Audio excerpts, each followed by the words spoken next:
Ever feel like, when you're trying to explain something really important to someone and it's like you're speaking two totally different languages? It's a challenge we've wrestled with for centuries, It's, really. it's so true. And you know what? The really wild thing is that the earliest Christians were dealing with the same exact dilemma way back when.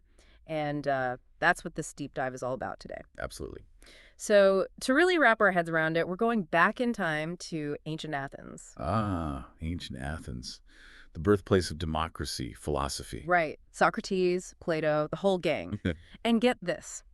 We've got these excerpts from this book, The Gospel and the Marketplace of Ideas. And it actually argues that, believe it or not, modern Western culture is more like ancient Athens than we might think. It's a fascinating parallel because when you think about it, ancient Athens wasn't just about those grand temples and famous philosophers. Right. It was a melting pot of ideas, right? Exactly. A bustling, diverse city full of people from all walks of life, each bringing their own beliefs, their own ways of seeing the world.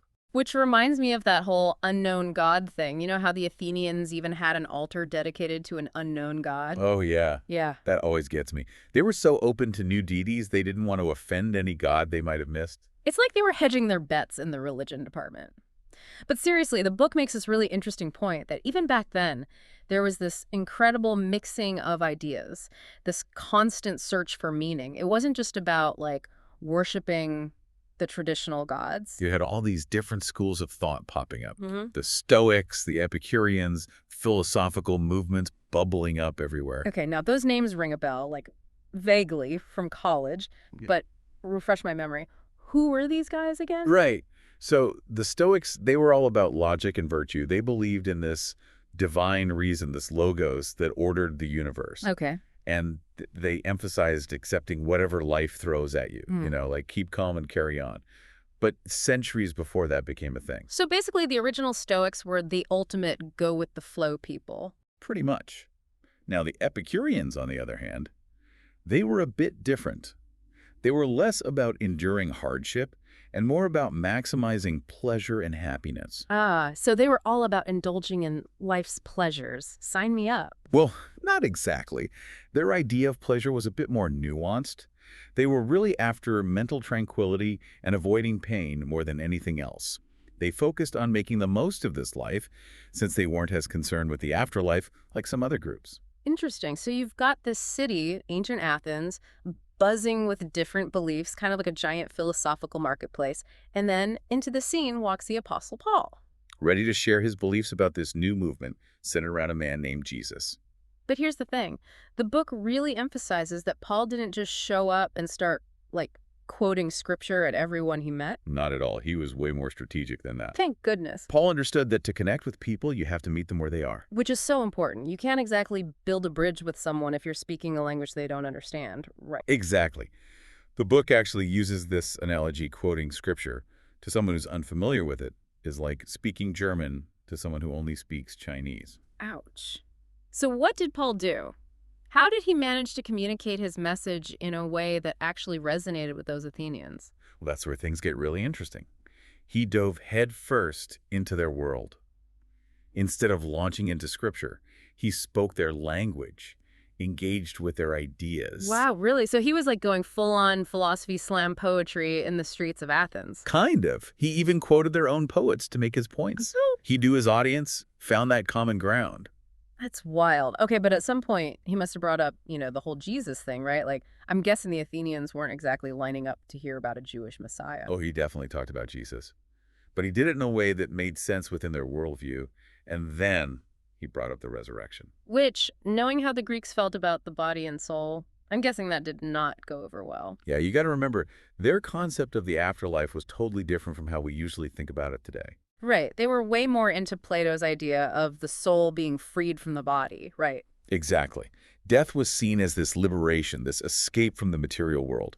So the idea of a bodily resurrection, totally repulsive to them, like the most outlandish, offensive concept imaginable. Talk about a communication roadblock. Whoa. Okay, so Paul throws out this idea that probably made his audience want to run for the hills. How in the world did he recover from that? Well, it's interesting. The book doesn't actually give us a word-for-word account of how that conversation went down. Oh, come on. Don't leave us hanging. Chuckles, I know, right? But what it does emphasize is that Paul's overall approach holds some seriously valuable lessons for us today, even if we don't know exactly how that sermon landed on those Athenians. Okay, fine. But spill the tea. What ancient wisdom can we glean from Paul's Athenian adventure? The big takeaway is this. Just like Paul, we need to meet people where they are, understand their worldview, their background, because here's the thing. Those Athenians, they weren't all cookie-cutter Stoics or Epicureans, Right. They each had their own individual perspectives, their own doubts, their own journeys. And it's the same today, right? Like, yeah, we've got all these estivisms floating around, but people are more than just walking ideologies. Exactly. And that's where things get really interesting, right? Mhm. Because it means, We can't just assume we know where someone's coming from based on a label, right? exactly, we've got to be willing to really listen, to understand the lens each person is using to view the world. Which I'll admit can be tough, especially when we feel like our deepest beliefs are being challenged. But the book also makes this point that it's not about watering down our beliefs or pretending we don't have strong convictions. Not at all. It's not about blending in. It's about finding that common ground, building bridges, not walls, right? Right. So how do we do that? How do we hold on to our own convictions while still being open to understanding where someone else is coming from? Well, the book talks about this idea of natural theology, the idea that we can find evidence of a creator in the world around us, even apart from Scripture. Okay, I like where this is going. So it's like meeting people where they're at, but also bringing something to the table. Exactly. Start with what you can both observe, what makes sense in terms of the world we all experience, and from there, you can start to connect the dots, to point toward the bigger picture. Okay, that makes sense. But let's be real. It's not just ancient philosophers we're dealing with today. We've got all these modern espisms to navigate too. Relativism, scientism, it can feel like a minefield out there. It absolutely can. And these S-isms, they're tricky because they often operate on this, like, subconscious level. They're baked Oh. into how people see the world without them even realizing it. So break it down for me. What are some real-world examples of these esisms in action? Well, take relativism, for example. The whole your truth, my truth idea. It basically says there's no absolute truth, everything's relative. Which, okay, on the surface sounds kind of open-minded, right? Right. But here's the thing.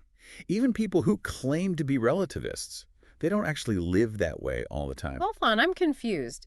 If you really believe there's no absolute truth, shouldn't that apply to everything? You'd think so, right? And that's exactly the point. It reveals that even those who say they believe in relativism, deep down, they still hold certain things as unshakably true. So it's like their actions betray their actual beliefs. Often, yeah. And the book argues that it's often about where they apply it. Like they might say, oh, well, truth is relative when it comes to like morality or religion.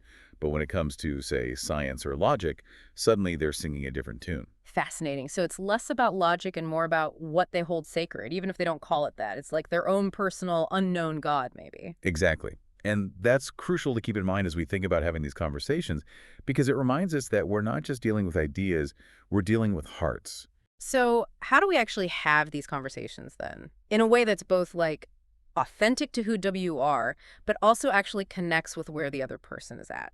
The book talks about relationships being more important than winning arguments, right? 100%. It's a process, not a debate to be won. It's about building genuine connection, building trust. Because at the end of the day, wouldn't you rather win a heart than an argument? Absolutely. Hmm. And, the book actually uses this great analogy of farming. Oh, yeah. Tell me more about that. It's like you can't just throw some seeds on the ground and expect to harvest the next day. Right. It takes time. It takes cultivation, the right conditions for growth. It's about planting those seeds, nurturing the relationship, and trusting that in time, something beautiful might grow. Precisely. And sometimes the most important thing we can do is simply listen. Offer a compassionate ear. Be a safe space for someone to process their doubts and questions. Because, that's often how those seeds get planted in the first place. Because maybe, just maybe, that's what will spark their curiosity, their desire to discover more about this unknown God for themselves. It's a powerful image, isn't it? This idea that in a world saturated with information and opinions, that ancient altar to the unknown God, it's more relevant now than ever. Because what if that unknown God has actually spoken? What if he's revealed himself? And the real challenge isn't finding him, it's recognizing his voice amidst all the noise. And maybe, just maybe, that's the most exciting adventure of all. Well, listeners, we hope this deep dive has given you some new perspectives and some practical tools for navigating those conversations about faith in a world that, let's face it, can often feel like a philosophical free-for-all. Remember, it's not about winning arguments, but about winning hearts. And who knows, you might just find yourself face to face with that unknown God along the way.